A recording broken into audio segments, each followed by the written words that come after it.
다 함께 신앙 고백하겠습니다. 나는 전능하신 아버지 하나님 천지의 창조주를 믿습니다. 나는 그의 유일하신 아들 우리 주 예수 그리스도를 믿습니다.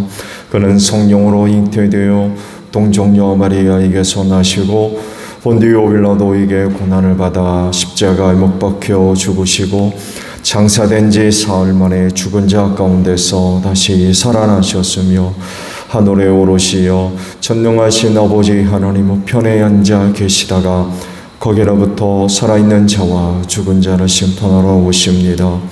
나는 성령을 믿으며 거룩한 공교회와 성도의 교제와 죄를 용서받는 것과 몸의 부활과 영생을 믿습니다. 아멘.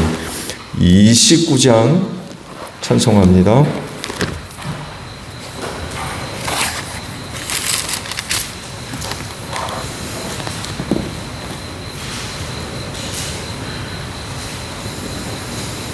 찬송가 29장 부르시고 말씀을 봅니다. 성도여 다 함께 할렐루야 아멘. 주 찬양하여라 할렐루야 아멘. 주 보좌 앞에서 택하신 은혜를 다 찬송하여라 할렐루야 아멘. 만문을 열어라 할렐루야 아멘. 오라늘 울려라 할렐루야 아멘. 인도자 되시며 친구가 되신 주 그 사랑 끝없다 할렐루야 아멘. 주 찬양하여라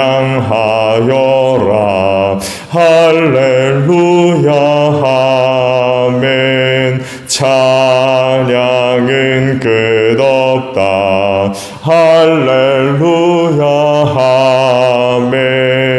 거룩한 집에서 주 은총 기리며 늘 찬송 부르자 할렐루야 아멘. 말씀을 봅니다. 창세기 말씀이에요. 창세기 1장 1절에서 13절까지입니다. 창세기 1장 1절로 13절이에요. 태초에 하나님이 천지를 창조하셨다. 땅이 혼돈하고 공허하며 어둠이 깊음 위에 있고 하나님의 영은 물 위에 움직이고 계셨다. 하나님이 말씀하시기를 빛이 생겨라 하시니 빛이 생겼다. 그 빛이 하나님 보시기에 좋았다. 하나님이 빛과 어둠을 나누셔서 빛을 낮이라고 하시고 어둠을 밤이라고 하셨다. 저녁이 되고 아침이 되니 하루가 지났다. 하나님이 말씀하시기를 물 한가운데 창공이 생겨 물과 물 사이가 갈라져라 하셨다. 하나님이 이처럼 창공을 만드시고서 물을 창공 아래에 있는 물과 창공 위에 있는 물로 나누시니 그대로 되었다. 하나님이 창공을 하늘이라고 하셨다. 저녁이 되고 아침이 되니 이튿날이 지났다. 하나님이 말씀하시기를 하늘 아래에 있는 물은 한 곳으로 모이고 묻은 드러나가라 하시니 그대로 되었다. 하나님이 묻을 땅이라고 하시고 모인 물을 바다라고 하셨다. 하나님 보시기에 좋았다. 하나님이 말씀하시기를 땅은 푸른 우물 돋아나게 하여라. 씨를 맺는 식물과 씨 있는 열매를 맺는 나무가 그 종류대로 땅 위에서 돋아나게 하여라 하시니 그대로 되었다. 땅은 푸른 우물 돋아나게 하고 씨를 맺는 식물을 그 종류대로 나게 하고 씨 있는 열매 맺는 나무를 그 종류대로 돋아나게 하였다. 하나님이 보시기에 좋았다. 저녁이 되고 아침이 되니 사흔날이 지났다. 아멘. 오늘은요 1절의 말씀을 함께 나눕니다. 태초에 하나님이 천지를 창조하셨다라는 말씀입니다. 창조는 선한 것입니다. 악한 게 없어요. 왜냐하면 하나님께서 의도하신 대로 되었기 때문에 그래요. 아시죠? 성경에서 의미하는 선과 악의 개념이 어떤 것인가를 아마 알 겁니다. 선이라는 건 착한 게 아닙니다. 이건 다른 어떤 종교에서 이야기하는 도덕과 윤리적인 개념과 완전히 다른 겁니다. 성경에서 이야기하는 선이라고 하는 것은 하나님의 뜻대로 되어지는 거예요. 관역에서 빗나가지 않은 것. 악은 반대겠죠. 하나님의 뜻대로 되지 않는 게 악입니다. 근데 말씀 보셨죠? 말씀하신 대로 됐습니다. 선하다는 얘기예요. 악한 게 하나도 없어요. 하나님의 창조는 선한 것입니다. 근데 안타깝게도 이 선한 것이 인간의 타락으로 인하여서 그만 무너지게 됐죠. 오늘 주신 창세기 1장 1절은 아시듯이 성경을 여는 문과 같다. 그런 그 이야기를 하죠. 많이 들어보셨을 겁니다. 이 문을 열어야 성경의 신비한 세계가 활짝 열리게 돼 있어요. 근데 이 문이 열리지 않으면 닫히는 거죠. 그래서 성경을 아무리 봐도 성경의 세계가 열리지를 않아요. 누군가는 그러잖아요. 성경은 수면제와 같다. 보다 자는 거죠. 문을 연다는 것은 이런 그 의미가 있죠. 이 구절을 믿는다는 것입니다. 그러니까 창세기 1장 1절은 성경의 문을 여는 것과 같다라고 할 때 이 문을 연다는 건 이 구절을 믿는다는 것입니다. 그럴 때 성경의 세계가 열리는 거죠. 활짝 열리는 것입니다. 근데 믿지 않으면 성경은요 그 사람한테 결코 열리지 않습니다. 아무리 성경을 많이 봐도 믿음이 없이는 그 사람한테는 절대로 성경이 열리지 않습니다. 유익이 없는 거죠. 얻는 게 없으니까. 아무리 봐도 깨달음이 없고 발견해야 될 것을 발견할 수가 없고 그렇게 돼요. 그러다 보니까 무가치한 거죠. 성경의 진정한 가치를 발견할 수가 없는 거예요. 근데 믿으면 눈이 열리고 귀가 열려서 하나님의 신비한 그런 그 세계를 보게 돼 있어요. 그리고 그를 구원의 길로 인도해서 예수를 믿게 할 것이고 교회를 다니게 만들며 그 영혼을 구원시킵니다. 성경은 하나님의 말씀이기 때문에 능력이 있어요. 사람을 구원하는 능력이 있는 책입니다. 그래서 믿음으로 이 구절의 말씀을 볼 때 하나님의 세계가 활짝 열리는 거죠. 그래서 사람의 육신의 눈으로는 볼 수 없는 그런 그 신비한 세계를 보게 되는 거죠. 남들이 쉽게 듣지 못하는 하나님의 음성을 듣게 되는 것. 그래서 창세기 1장 1절을 어떻게 대하느냐에 따라서 성경이 그 사람에게 주는 영향력이 엄청나게 달라지게 돼 있어요. 말씀드린 대로 믿지 않으면 아무것도 못 얻어요. 그러나 아멘 하면 그 순간부터 신비한 세계가 그에게 활짝 열려지죠. 남들이 보지 못하는 것을 성경을 통하여서 보게 되고, 듣지 못했던 신비한 하나님의 음성을 듣는 그런 그 놀라운 역사가 일어나게 됩니다. 태초라고 하는 말씀은 처음이라고 하는 그런 그 의미인데, 사실은 이 태초가 언제인지는 몰라요. 누구는 성경의 역사를 5,000년, 6,000년 그렇게 이야기를 하지만, 사실은 여기서 기록하고 있는 태초라고 하는 것은 사실 언제인지 파악이 안 되는 그런 그 시간이죠. 그 시간은 또한 하나님이 갖고 계신 시간이기 때문에 사람들이 갖고 있는 시간과 달라요.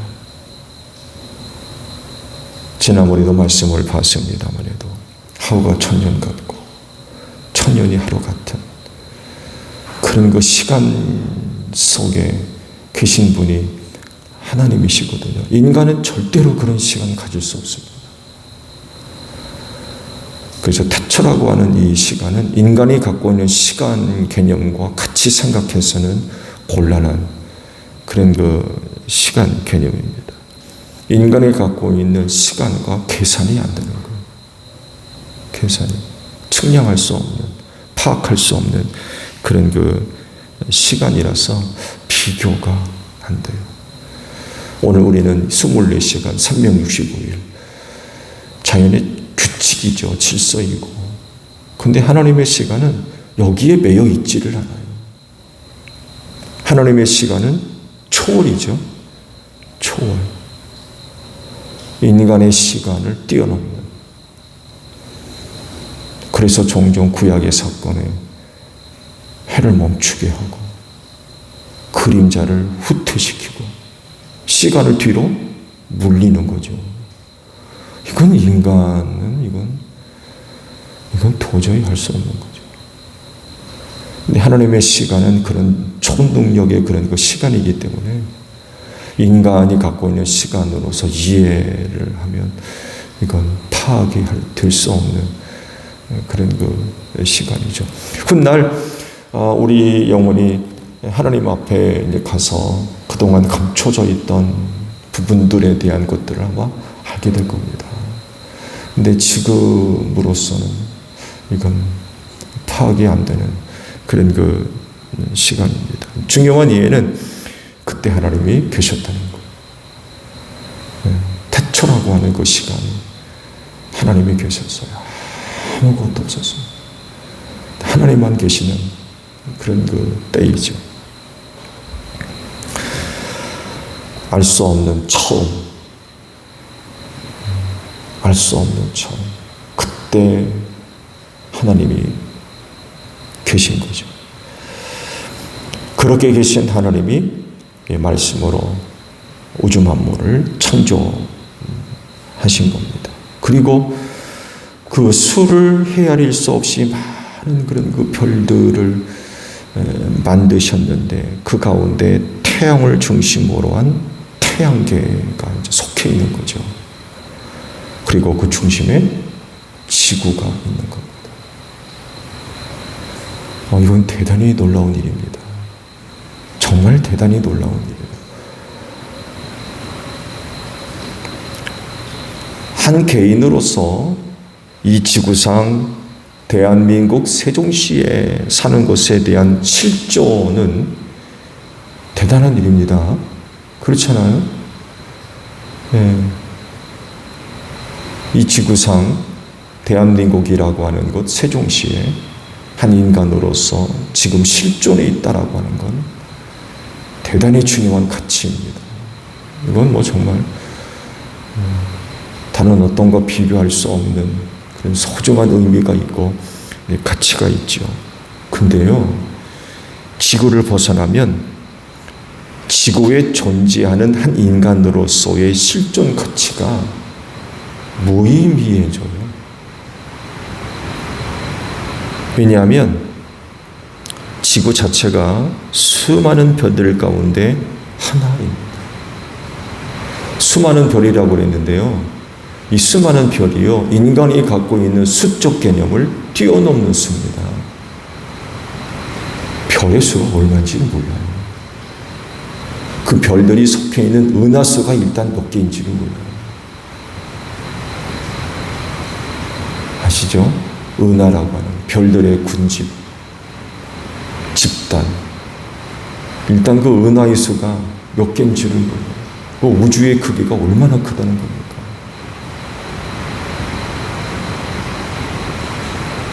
그 가운데 지구. 이건 이런 말씀을 자주 드립니다만 해도 측량이 안 돼요. 수를 셀 수 없는 별들 가운데 지구. 이건 인간이 갖고 있는 가장 발달된 망원경으로도 발견할 수 없는 별입니다. 너무나도 많은 별들이 있기 때문에 그냥 푸른 점.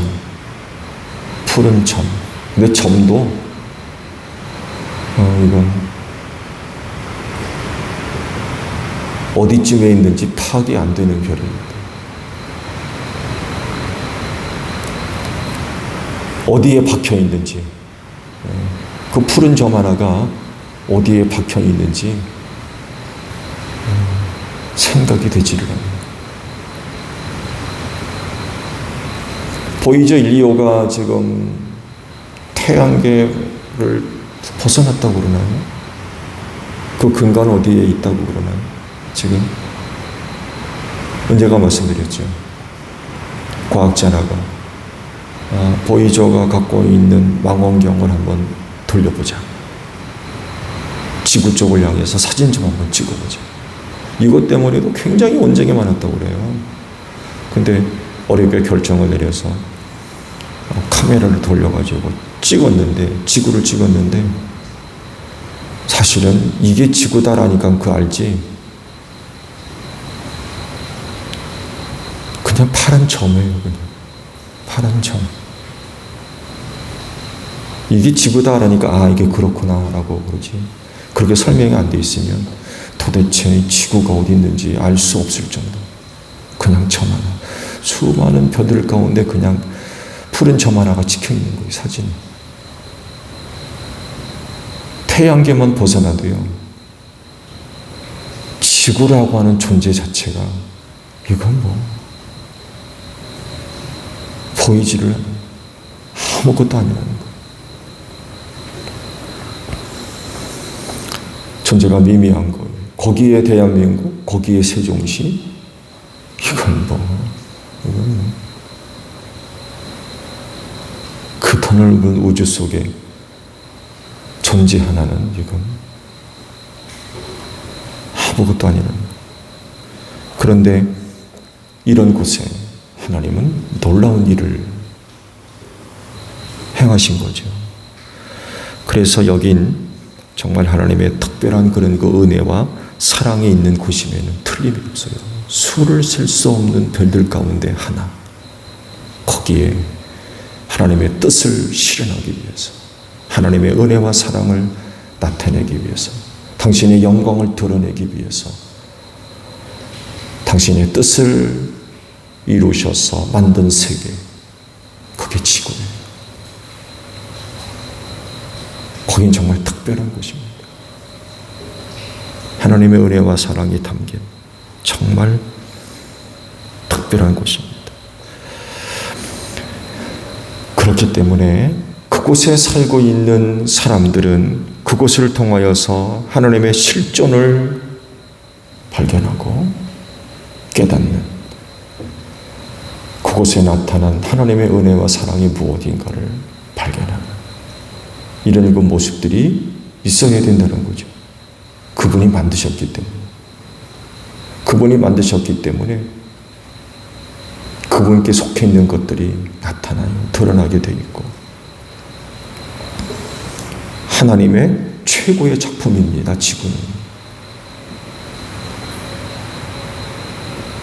그래서 그곳에 있는 것들은 하나님의 실존을 발견하고 하나님의 뜻을 발견할 수 있고 계획을 발견할 수 있고 의도를 발견할 수 있고 그분의 은혜와 사랑이 뭔가를 깨달을 수 있는 소중한 그런 것 장소라는 것입니다.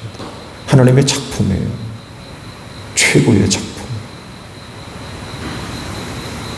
여러분 미술관 가보십니까? 미술관. 거기 가보게 되면 작가의 작품들이 쭉 걸려 있잖아요. 그 작가가 무슨 생각을 갖고 있는지, 무슨 가치를 갖고 있는지, 무슨 의도와 계획을 갖고 있는지, 어떤 생각을 갖고 있는지 거기에 다 드러나게 돼 있어요. 이런 것에 대해서 좀 우매한 사람들은 백날 들여다봐도 잘 그렸는지 못 그렸는지 밖에는 설명이 안 되지만 그것도 참 난해하죠. 근데 그림을 설명하는 사람들의 설명을 쭉 들어보게 되면 그렇구나. 이게 작가가 이런 생각을 갖고 여기 이렇게 표현되어 있구나 라는 것을 알게 되죠. 이게 지구입니다. 하나님의 작품이에요. 그 모든 곳에서는 하나님의 정말 귀한 의도와 계획들이 담겨져 있다는 거죠.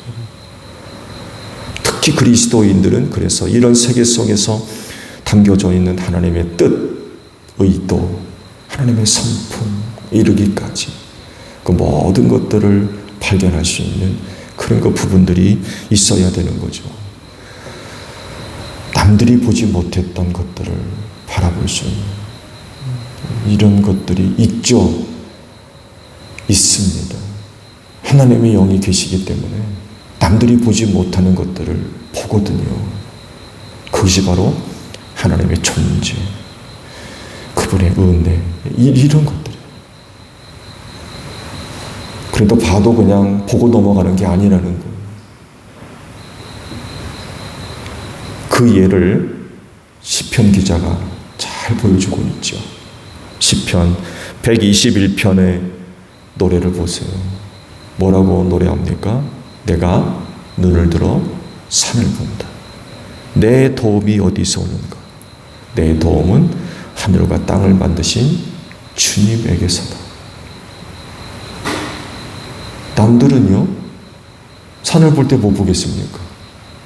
나무 보고, 구름 보고, 물 보고, 바위 보고, 또 뭐가 보일까? 그 산 속에 뛰노는 짐승들 보일까요? 근데 시편 기자는 눈을 들어 산을 볼 때 자기를 향하신 하나님의 은혜를 발견하게 되죠. 이렇게 사는 사람들이 그리스도인이라는 거예요. 왜냐하면 이 세상은 하나님의 작품이기 때문에 그렇습니다. 세세하게 하나님의 의도들이 전부 담겨져 있어요. 참 감사한 것 같아요. 그래서 그리스도인들로 하여금 하나님 영광 받으시고 찬송을 받으시고 예배를 받으시기에 합당한 분. 우리가 이렇게 되지 않으면 그 하나님을 언제 노래하고 뭘로 감사하며 무슨 이유로 예배합니까? 백날 봐도 깨달음이 없고 한데 어려운 거죠. 근데 그런 것들을 통해서 하나님을 발견할 수 있는 그런 그 은혜들이 있다 보니까 볼 때마다 하나님의 은혜요 사랑이고 미처 알지 못했던 놀라운 하나님의 계획들을 발견하게 되고 그 가운데에서 하나님의 음성을 듣고 찾아오신 하나님을 발견하고 그렇게 되는 거죠. 그렇게 되니까 뭐 하나님을 예배하지 않을 수가 없고 노래하지 않을 수가 없고 높여드리지 않을 수가 없고 그렇게 되는 거예요. 오늘 하루도 성령께서 역사하셔서 감동을 주시고 깨달음을 주시며 믿음의 눈을 활짝 열어셔서 창조하신 세계 속에서 하나님을 발견하는, 그래서 어느 곳에서든지 하나님을 노래하고 높여드리는 귀한 하루가 되시기를 바랍니다. 주기도문 합니다. 하늘에 계신 우리 아버지, 아버지의 이름을 거룩하게 하시며 아버지의 나라가 오게 하시며 아버지의 뜻이 하늘에서와 같이 땅에서도 이루어지게 하소서. 오늘 우리에게 일용할 양식을 주시고 우리가 우리에게 잘못한 사람을 용서하여 준 것 같이 우리 죄를 용서하여 주시고 우리를 시험에 빠지지 않게 하시고 악에서 구하소서. 나라와 권능과 영광이 영원히 아버지의 것입니다. 아멘. 기도하겠습니다.